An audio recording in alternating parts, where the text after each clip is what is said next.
Welcome to Shared Insights, the podcast from BA Insight. My name is Pete Wright, and today we're going to be talking about what it takes to build an intranet that your employees will actually love. To do that, I'm joined by BA Insight's Chief Customer Officer and Shared Insights regular, Sean Coleman. Welcome, Sean. Thanks, Pete. Happy to be here. And a new voice to the show, Head of Product at Emgage, Harout Katerjian. Welcome to the show, Harout. Hello, Pete. Pleasure meeting you. Likewise, sir. Today we are going to be walking through the 7 key considerations that go into building an intranet that your teams will love. Now, we've talked about consumerization of our work tools on this show a whole bunch, and what comes with this concept is this new set of expectations of teams that are looking to get the most out of the tools they have to count on at work. So let's start, Sean, with you. When you think about building an intranet your teams will love, what does connectivity mean to you, and what should that mean to those who are building these applications? Yeah, I mean, I think it's a great question, right? So anytime I think about that, you take a step back. Connectivity? What am I talking about? We're talking about a one-stop shop for knowledge. And so if they come to the intranet, they want to be able to answer whatever questions they have. Otherwise, they're not going to love it, right? So what do you have to do in connectivity? And this is some of the things that we talk to people around all the time. How do you put the right tools in place? How do you drive the right value?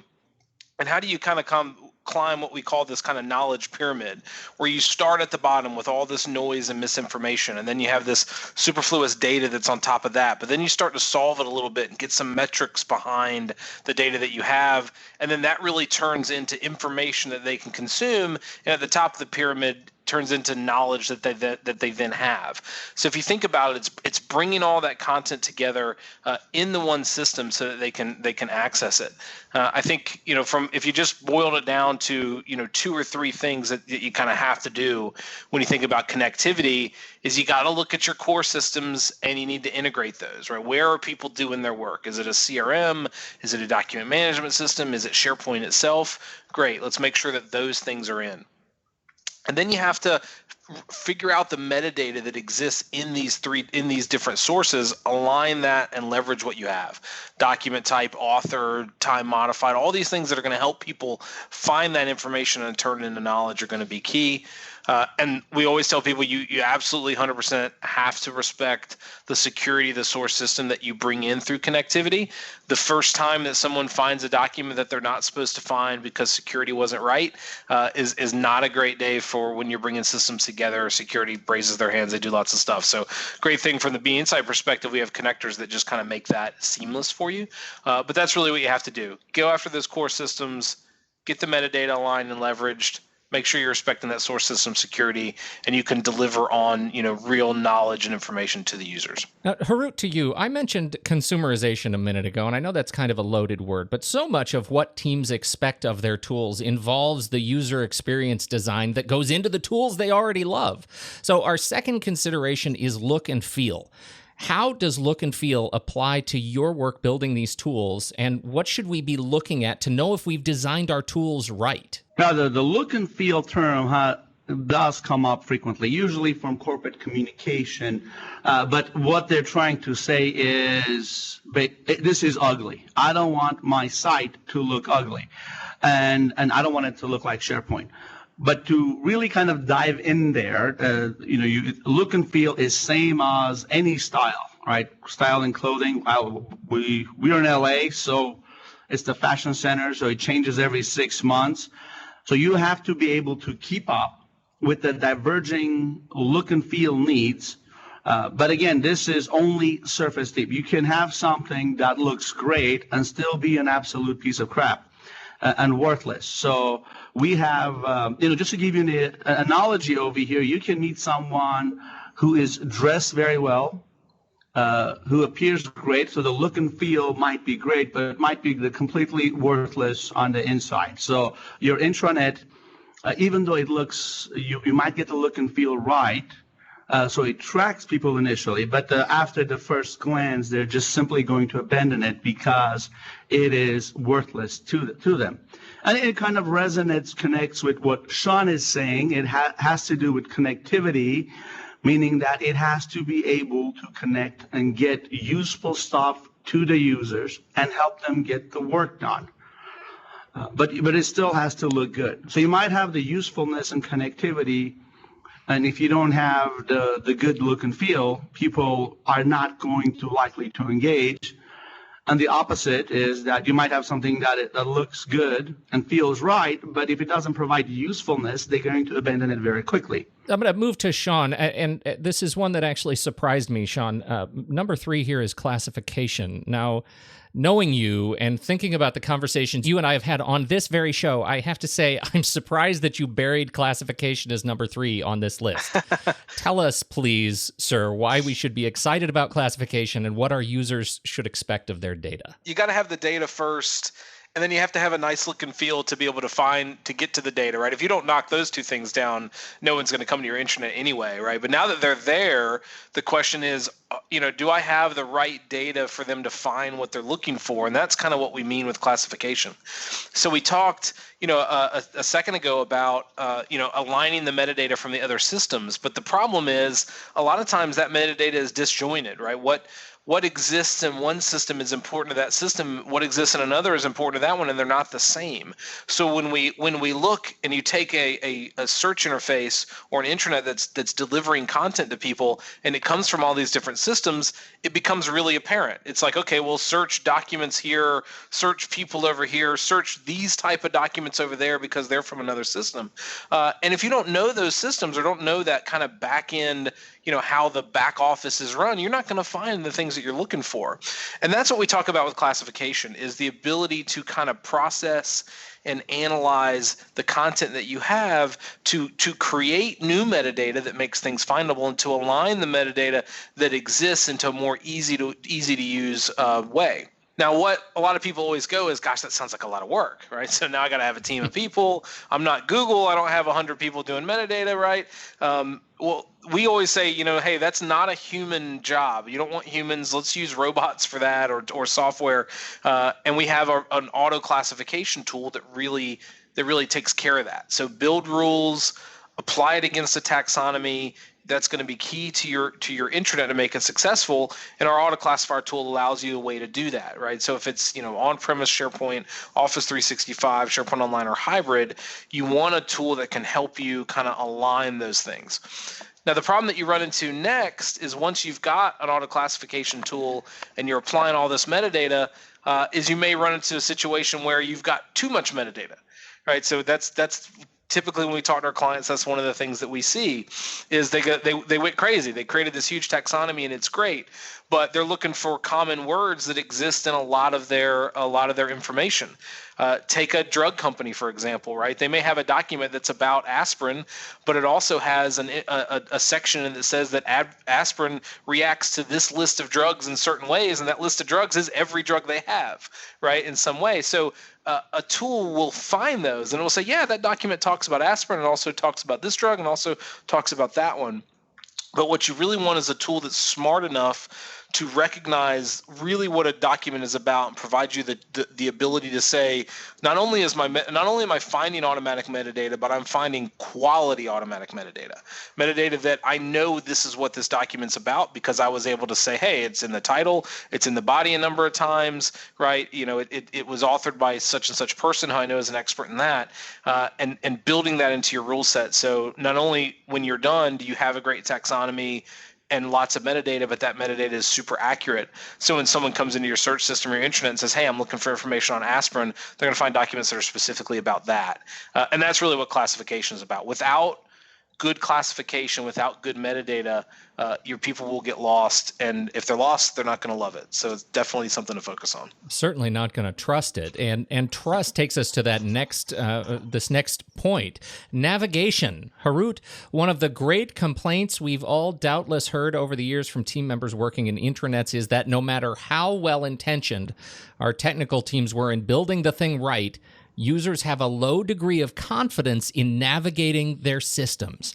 What do you look for in building navigation that can actually empower users rather than confound them? Pete, you said the keyword right there, navigating, right?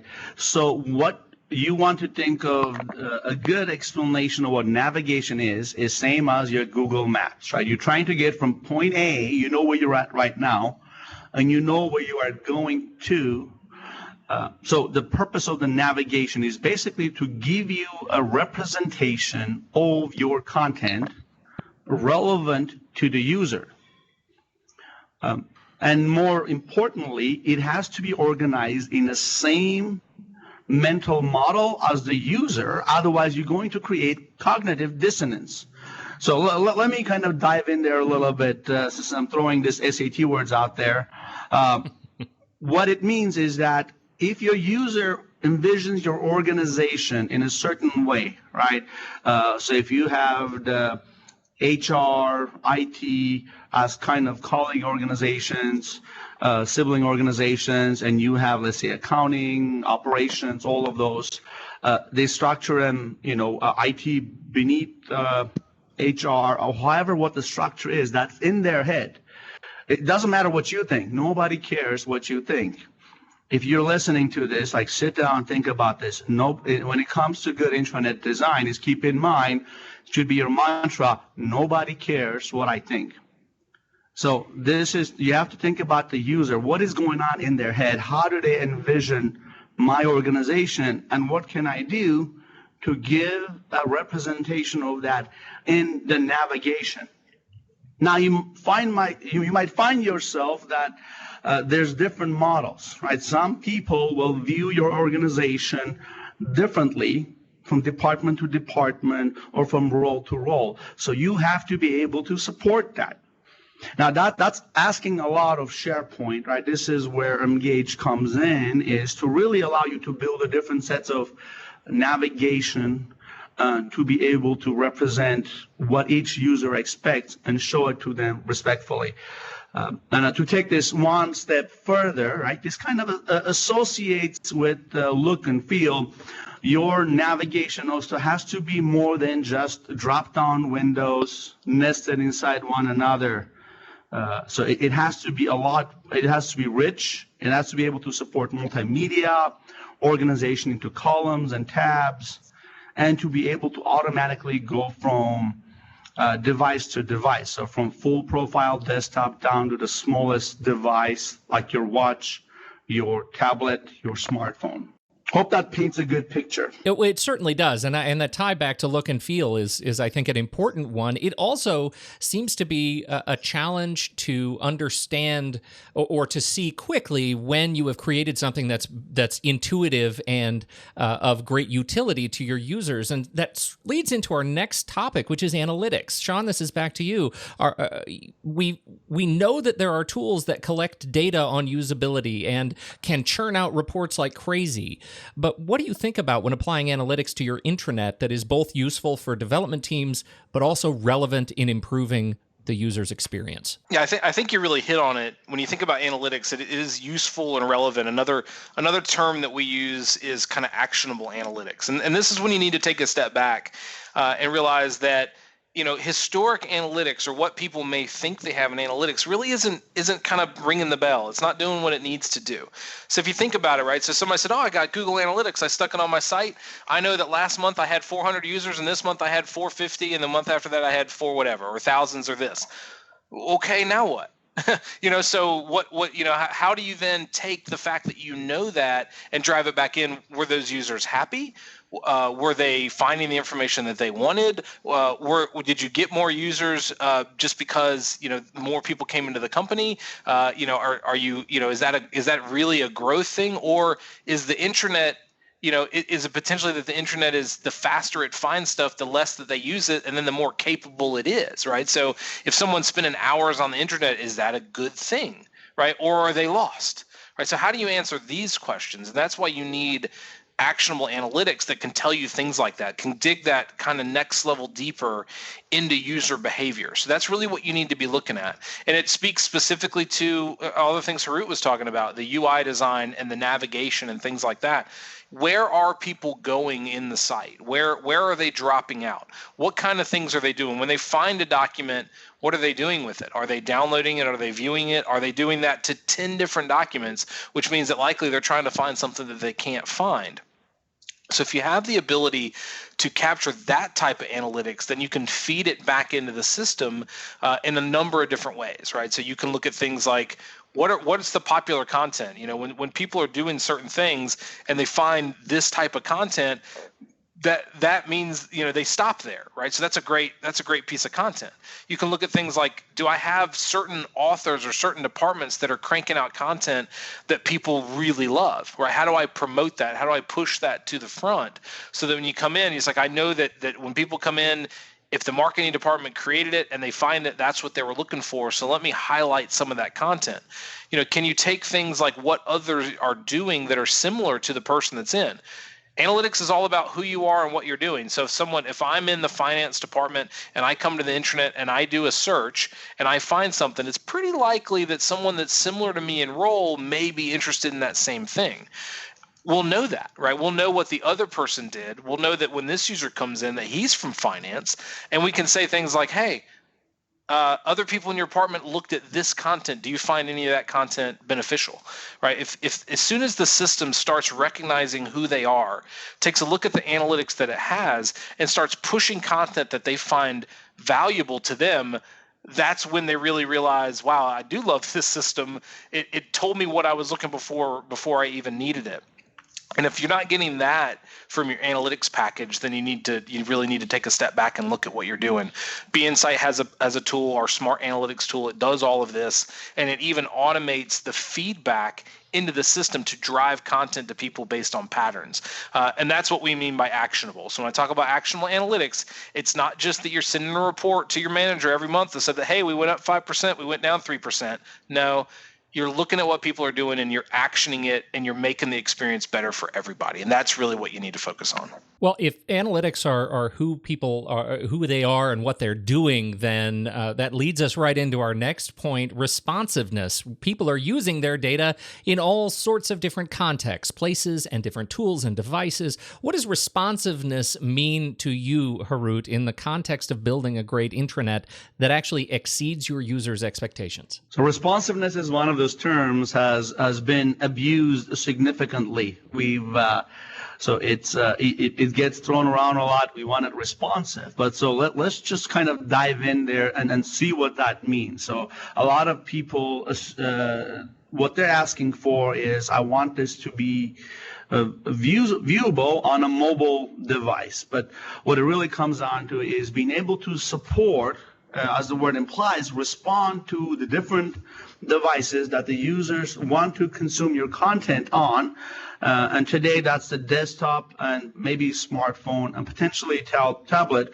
But more and more those forms are changing, right? It could be your watch, your smartwatch. It could be audio speech devices like Alexa and enterprise versions of that. So being able to adjust and deliver content and respond to that without having to do extra work. So there's options, right? You can create content and target it to all of those devices so it can respond, but that's doubling, tripling, quadrupling the work for the end users. You want to be able to create the content one time and automatically deliver it to all those locations. So that just, if you were to break it down more on the technical side, it means it's not just the content, but all the things that go around it, right? So and the navigation, the ability to also organize your lists and content around document libraries in that way. And all of that has to be able to work across all of those devices. Now, our last point is one that likely means the most to your individual users and one we've been building toward throughout this whole conversation, and that is personalization. And I know you both have thoughts on this point. What are our users' expectations when it comes to using these tools at work? Sean, would you kick us off on this point in particular? What does personalization mean, and what do our users have to look forward to in intranets to come? Yeah, I think the key thing with personalization personalization is, they expect the system to know who they are, right? So that you think about what they're dealing with in their personal lives, right? They're on Facebook, right? Facebook knows who they are. Facebook knows what they're interested in. It pushes things to them, right? A lot of targeted marketing, but it makes things very easy, right? So they know that they have some comfort in, they're going to see things that are local to them, right? And they expect the same thing in their work environment, right? So if you think about someone coming into a system, you're a global organization. You've got all these different offices. You've got Wi-Fi passwords. You've got menus. You've got all these things that are cross-office, right? So those kind of things should easily be able to be filtered so that where I'm at, either what office I'm in or potentially what office I logged into that day, I want to get information about where I'm at. Right. And so that the kind of situational, locational awareness, but also more expanding on your profile. What region are you in? What job role are you in? What things are important to those groups that are like you, and you want to factor that into the things that you have, the content that you have on your intranet, right? So menus and things that maybe don't make sense for other people, you want to hide those and show people things that are specific to them. But then the same thing in what we call profile-based relevancy. So when I'm looking for content, being able to factor in what you know about me for what I'm looking for, so that my experience as say a plant manager is different than the experience of someone who works in HR. When HR is searching for a document, they're probably searching for it, in some type of policy or manual. When I'm searching for a keyword, if I'm a plant manager or a worker, I'm probably looking more of it in some type of a work aid or something like that. So don't make them figure that out through filtering and advanced searching. Teach the system those differences and make it drive relevancy based on their profile. So I think that's what people expect. They expect the system to know what they're looking at and who they are and what kind of things that they would be interested in and really factor it into their experience. One thing I want to add to this is that there's categories of personalization, right? There is this automatic approach, which is where a lot of consumers are familiar with that when they log in to Facebook, like as Sean was saying, or LinkedIn, or any of the social media sites. It will automatically, based on their algorithms, identify stuff that you might find useful. But we're still humans. We still don't trust our robots. And that's why the next two categories come in. We have the push and the pull method. So in an organization, unlike on personal social media, there's people who are telling you what to do and what you should find relevant, and we call them managers. So the manager should be able to push relevant content and work to you, right? They should be able to say, this notification, this on-demand content, or this piece of new policy that I'm sending to you requires acknowledgement. They want to be able to push that out to you or to the department very easily and for them to appear correctly. Now, the second part of that is the pull, and this is as an individual. I know what I have to do today. I'm here. You pay me to do a job. I'm not here to hang out on the intranet all day.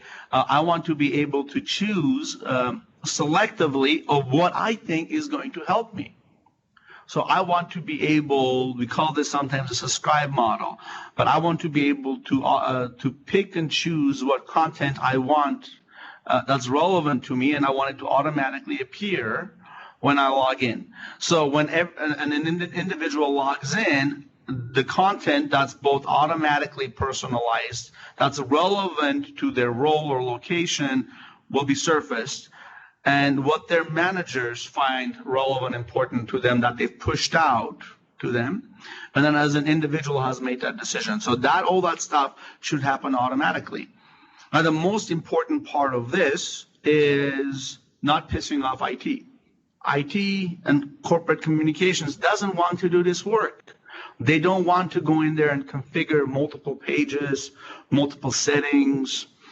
They want to push this off to the end users to be able to do this, or for the system to determine this for them. Through tagging and categorization of content that Sean is talking about, that helps automate that process, that reduces the workload, but also allowing management and individuals to do this intuitively and incrementally is a huge part.